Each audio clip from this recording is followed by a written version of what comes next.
오늘 본문은 두 단락으로 되어 있습니다. 12절부터 15절과 16절부터 22절로 되어 있습니다. 12절로 15절 말씀은 교회 생활에서 실천해야 될 덕목을 제시하고 있고, 16절부터 22절의 말씀은 개인의 신앙생활에서 실천해야 될 덕목을 가르치고 있습니다. 16절부터 22절은 또다시 16절부터 18절과 19절부터 22절로 나뉩니다. 16절로 18절은 그리스도인들이 추구해야 될 세 가지 교훈을 말씀해 주고 있다고 한다면, 19절부터 22절은 그리스도인들이 소유해야 될 영적인 은사를 가르쳐 주고 있습니다. 오늘 우리가 말씀을 나누고자 하는 본문은 사실상 16절로 18절에 있는 말씀이라고 하겠습니다. 항상 기뻐하라, 쉬지 말고 기도하라, 범사에 감사하라. 이 구절은 강력한 하나의 요절입니다. 이게 세 절로 구분되어 있지만 하나의 요절입니다. 물론 전후 문맥과 무관한 것은 아니지만은 구문의 형태론에서 볼 때에 항상 기뻐하라, 쉬지 말고 기도하라, 범사에 감사하라. 이 구문 형태는 다른 절들과 확연하게 다른 것을 알 수가 있습니다. 의미론적인 측면에서 볼 때에도 방금 제가 말씀을 드렸습니다마는 뒤에 있는 19절로 22절의 말씀은 영적인 은사라고 한다면, 바로 우리가 말씀을 나누고자 하는 16절로 18절에 있는 말씀은 하나의 강력한 요절로서 그리스도인들이 교훈으로 삼고 추구해야 될 실천적인 내용이라고 할 수가 있겠습니다. 더군다나 이 말씀을 자세히 읽어보면 삼위일체적인 요소를 지니고 있습니다. 우리가 이 말씀을 찬찬히 좀 묵상해 보십시오. 묵상해 보시면 기도가 없는 기쁨은 있을 수가 없습니다. 그죠? 감사가 없는 기도는 진정성이 없죠. 기쁨이 없는 감사는 성립하지가 않습니다. 그래서 기쁨과 기도와 감사는 하나의 몸체를 이루고 있는 것처럼 보입니다. 기쁨과 기도는 서로 원인과 결과가 되고요. 기도와 감사도 서로 원인과 결과가 되고, 감사와 기쁨도 서로 원인과 결과가 됩니다.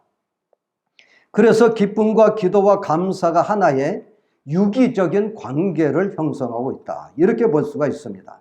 더군다나 이 앞에 놓여 있는 수식어를 보면 항상, 쉬지 말고, 범사, 이 수식어가 모두 일관성을 가르쳐주고 있습니다.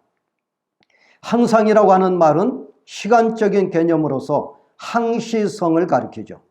쉬지 말고도 마찬가지입니다. 시간적인 개념인데 지속적인 의미를 가지고 있죠.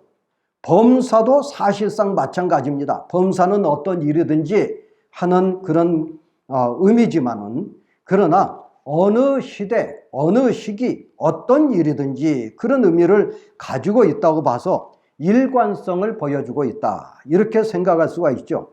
말하자면 기쁨과 기도와 감사는 언제든지 항상 쉬지 말고 범사에 이 모든 의미로 묶여진다, 이렇게 볼 수 있겠습니다. 먼저 항상 기뻐하라, 이 말씀을 보겠습니다.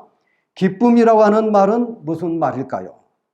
인간이 어떤 일을 이루었을 때 품게 되는 감정이라고 볼 수가 있겠습니다.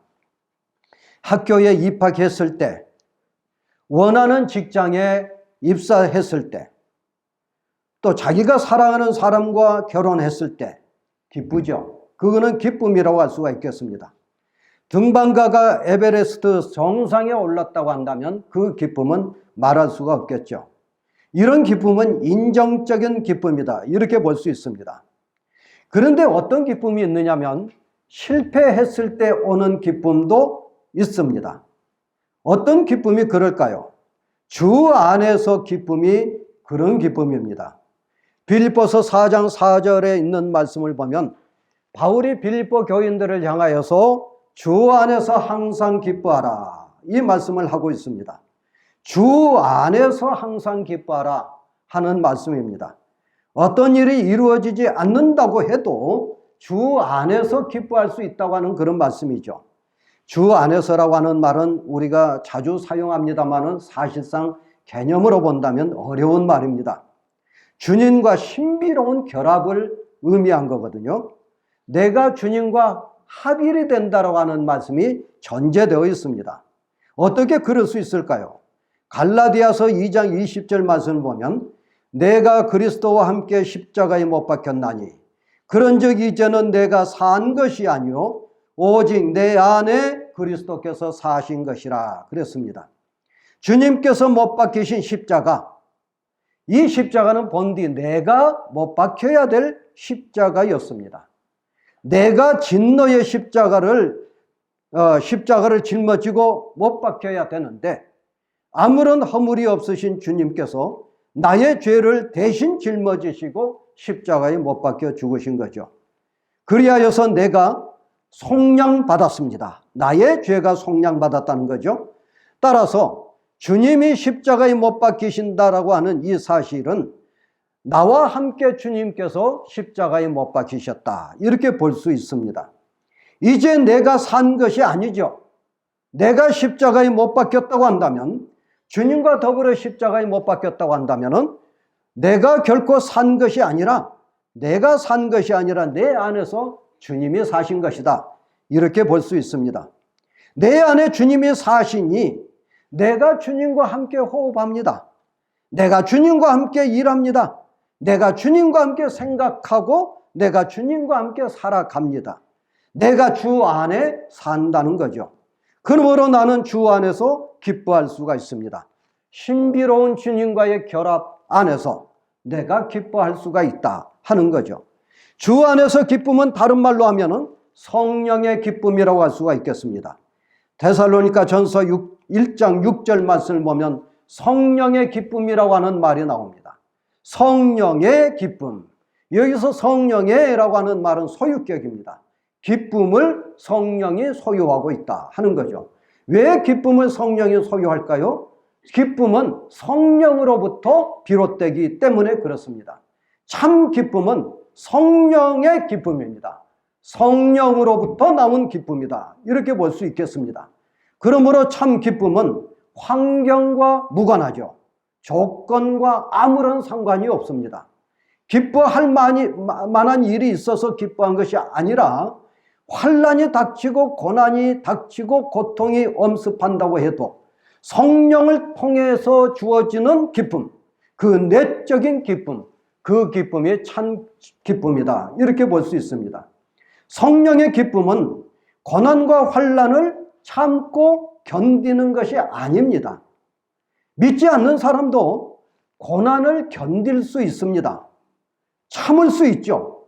그러나 성령의 기쁨은 고난과 환난을 참고 견디는 것이 아니라 기뻐하는 것입니다.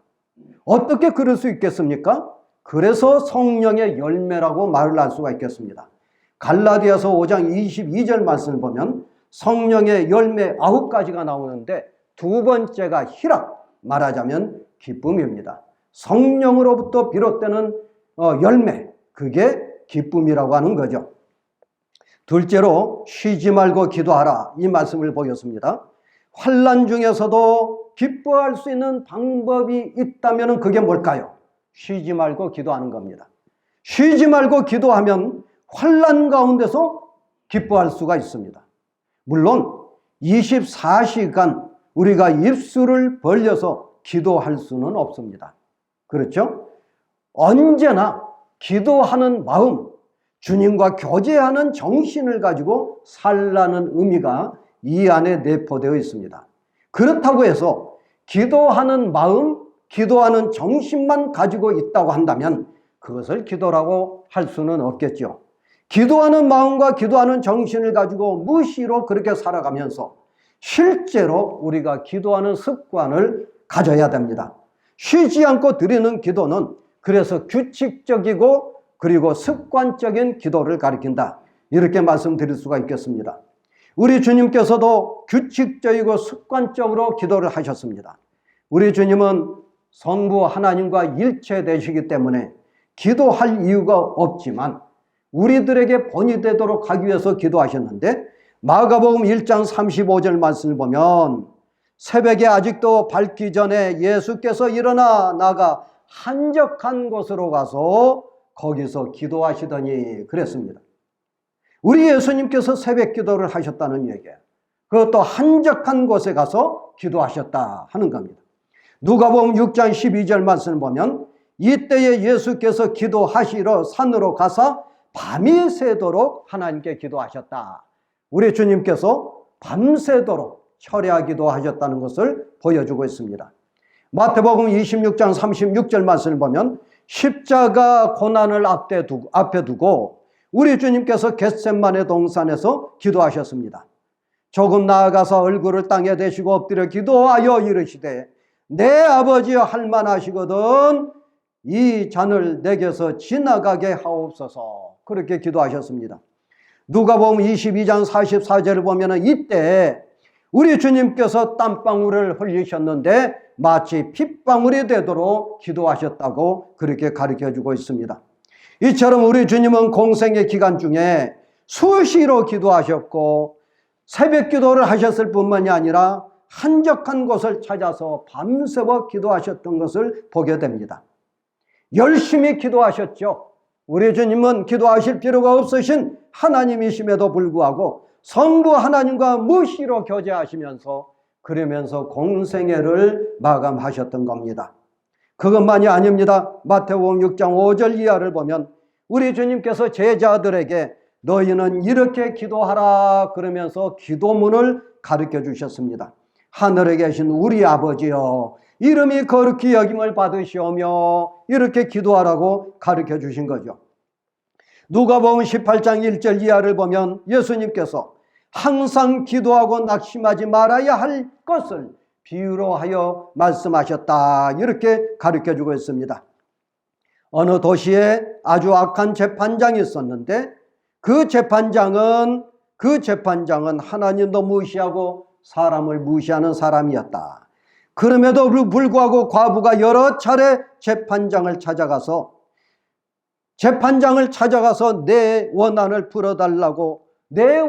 풀어달라고 간곡하게 부탁하자 재판장이 저 과부를 저대로 그냥 버려두면 끝까지 나를 포기하지 않고 귀찮게 할 것이니 저 과부의 원한을 풀어줘야 되겠다. 그러면서 원한을 풀어주었다라고 하는 말씀을 우리 주님께서 비유로 가르쳐 주셨습니다. 어떻게 기도하라는 겁니까? 지속적으로 끈질기게 포기하지 않고 항상 기도하라는 얘기. 쉬지 말고 기도하라는 그런 말씀입니다. 우리 주님은 이렇게 먼저 쉬지 말고 기도하시며 사역하셨습니다. 제자들에게 무엇을 기도할 것인지 가르쳐 주셨고 무리들에게 어떻게 기도할 것인가를 분명하게 가르쳐 주신 기도의 본을 보여주셨을 뿐만이 아니라 기도의 선생님이셨다. 이렇게 볼 수 있습니다. 셋째로 범사에 감사하라. 이 말씀을 보면 항상 기뻐하고 쉬지 말고 기도하는 결과가 범사에 감사하는 이런 것을 우리가 알 수가 있습니다. 범사라고 하는 말은 모든 상황을 가리킵니다. 우리는 대개 우리 자신에게 유익이 있을 때 감사합니다. 타산적이죠.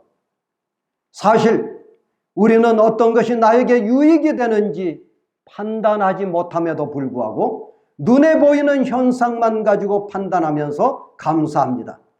그러나 눈에 보이는 현상이 손해인 것 같은데 나중에 보니까 그게 결정적으로 손해가 아니라 유익이 된 것을 우리가 깨닫게 될 때가 있습니다. 눈에 볼 때에는 그게 유익인 것 같았는데 나중에 보니까 그게 결정적인 손해였던 것도 실패였던 것도 우리가 경험하게 됩니다. 말하자면 눈에 보이는 것이 전부가 아님에도 불구하고 우리는 눈에 보이는 것만 가지고 판단하면서 감사 유무를 결정하게 된다 하는 겁니다. 우리가 하나님의 보호와 섭리를 발견할 수 있다고 한다면, 그럴 수만 있다면 우리가 얼마나 좋겠습니까? 그러면은 아무리 고통스럽다고 해도 하나님을 믿고 감사하겠지요. 하나님의 보호하심과 섭리하심을 우리가 그러므로 믿어야 된다는 이야기입니다. 우리는 참 어리석습니다. 하나님의 섭리를 알려고도 하지 않습니다. 당장 나타난 현상만 보고서 염려하고 걱정하다가 낙심하고 절망하고 포기합니다. 여러분, 요셉을 한번 생각해 보십시오. 요셉은 자기 친형들로부터 인신매매를 당했습니다. 애굽의 노예로 팔려갔습니다. 그렇게도 풀리지 않는 사람이 또 있을까요? 노예로 팔려갔는데 요셉은 성추행을 당하고도 성폭행범으로 감옥에 들어가게 됩니다. 당장 현상만 바라본다면 요셉은 운도 없고 되는 일도 없는, 그야말로 절망할 수밖에 없는 사람입니다. 우리 같으면 100번 1000번 죽겠다고, 못 살겠다고, 자살하겠다고 할지 모르겠습니다. 그러나 요셉은 그렇게 하지 않았습니다. 자신을 향한 하나님의 섭리를 믿었습니다. 하나님이 보여주신 비전을 붙잡았습니다. 결국에 요셉은 총리가 됐습니다. 인신매매를 당하고 성폭행범으로 감옥에 간 것이 결과적으로 총리가 되는 과정이었던 것을 우리가 성경을 통해서 확인할 수가 있습니다. 전화위복이 된 거죠. 우리 하나님의 섭리는 전화위복을 이루시는 하나님이십니다. 그러므로 사도 바울은 빌립보서 4장 6절 말씀에서 아무것도 염려하지 말고 다만 모든 일에 기도와 간구로 너희 구할 것을 하나님께 아뢰라. 감사함으로 하나님께 아뢰라고 권면하고 있습니다. 여기에 우리가 감사할 수밖에 없는 이유가 하나 더 있습니다. 우리 그리스도인들은 이미 천국을 소유했습니다. 하나님의 나라를 소유한 참으로 귀하고 복된 사람들입니다. 뭐가 중하겠습니까? 어느 영화 대사처럼 뭐가 중한디? 하나님의 나라를 소유한 사람이 세상 것을 바라보면서 절망하고 그리고 낙담해야 되겠습니까? 누가복음 16장 19절 이하 말씀을 보면 예수님께서 부자와 거지 비유를 말씀하셨습니다. 예전에 부자 한 사람이 있었다. 그는 화사하고 값진 옷을 입고 날마다 즐겁고 호화로운 생활을 했다. 그 집 대문간에는 사람들이 들여다 놓은 나사로라고 하는 거지가 종기투성이의 몸으로 앉아서 부자의 식탁에서 떨어지는 부스러기를 먹고 배를 채우고 있었다. 더구나 개들까지 몰려와서 그의 종기를 핥았다. 여기까지만 본다면 부자처럼 사는 것이 감사할 일입니다. 나사로처럼 산다면 저주받은 일이 되겠지요.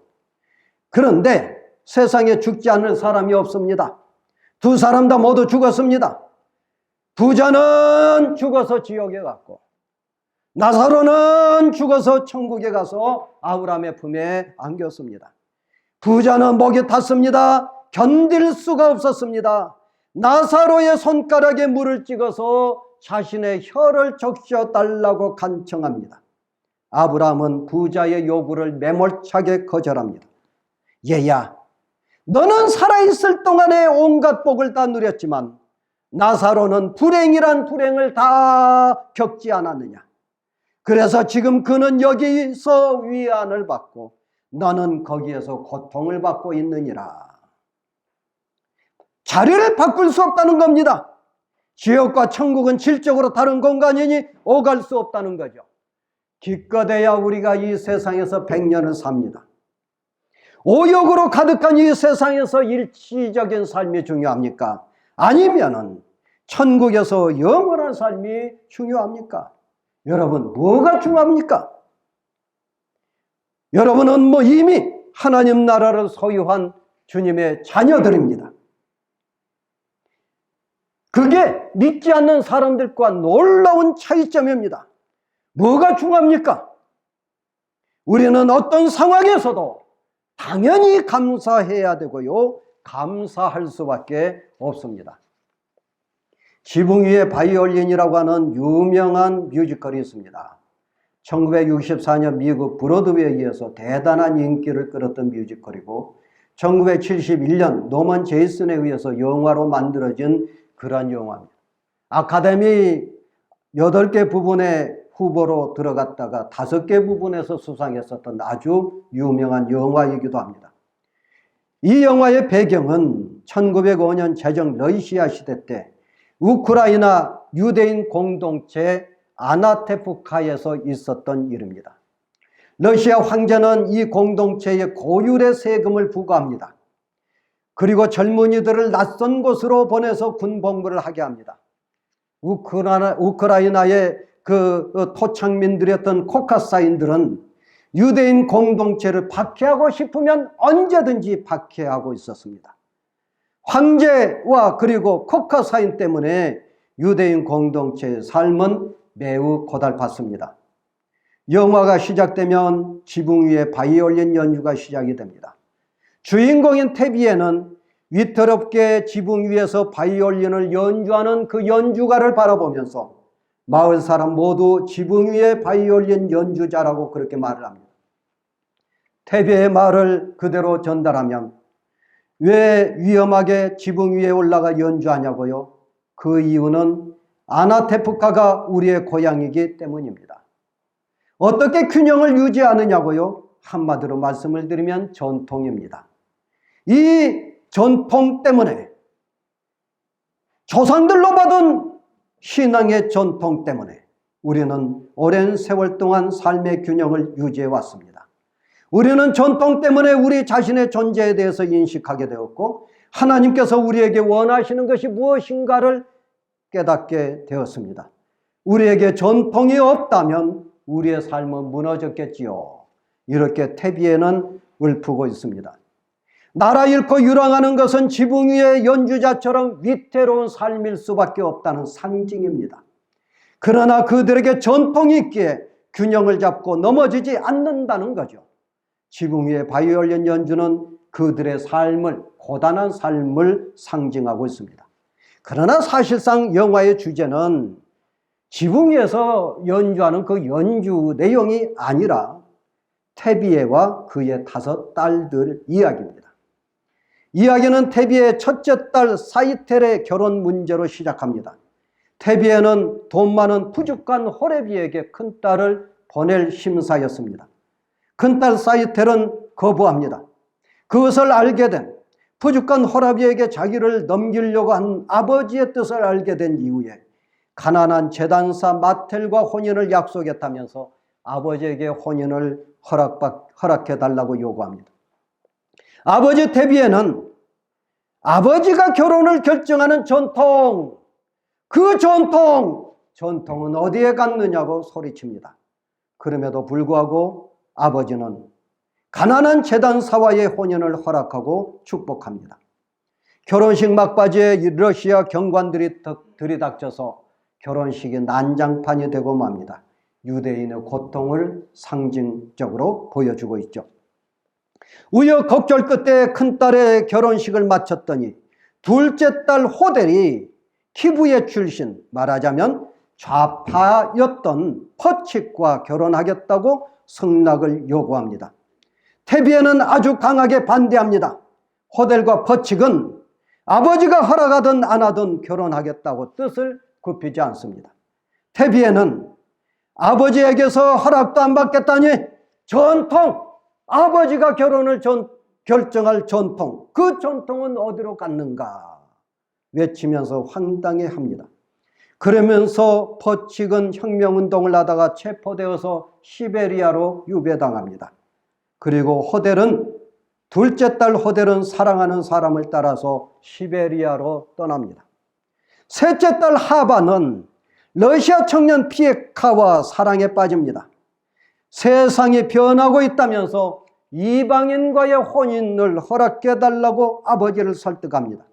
아버지 테비에는 종교도 다르고 인종도 다른 이방인과 혼인할 수 없다면서 우리에게는 변하지 않는 게 있다. 그럼 결코 변할 수 없는 게 있지. 신앙까지도 버리고 결혼하겠다고 절대로 안 된다 하면서 거부합니다.